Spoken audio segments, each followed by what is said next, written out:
कितनी मिनट बैठे सर से गुरूर निकलेगा।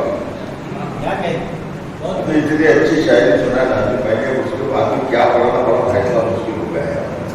ये सियाह रात के सर से गुरूर निकलेगा, सियाह रात के सर से गुरूर निकलेगा, यकीन कीजिए सूरज जरूर निकलेगा।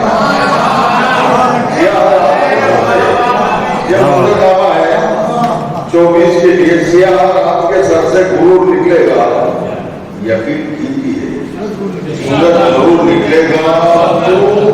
तू अपने शहर में रोशन तो कर जरा के वफा, वाह वाह वाह वाह वाह। तू अपने शहर में रोशन तो कर जरा के वफा, गली गली से मोहब्बत का नूर निकलेगा।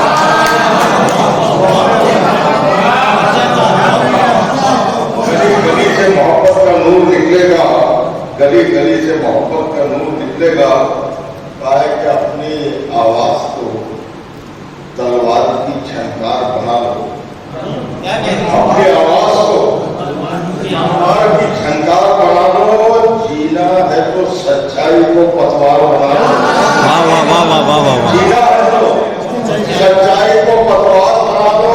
वो शख्स जिसे देख के याद आए खुदा की, उस शख्स को तो कौम का सरदार बना लो।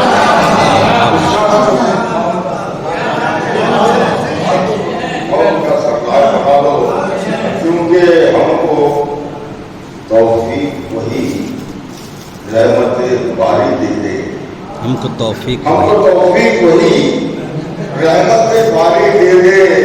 हमसे रूठी है तो तहजीब हमारी दे दे, हमको तौफीक वही रहमत बारी दे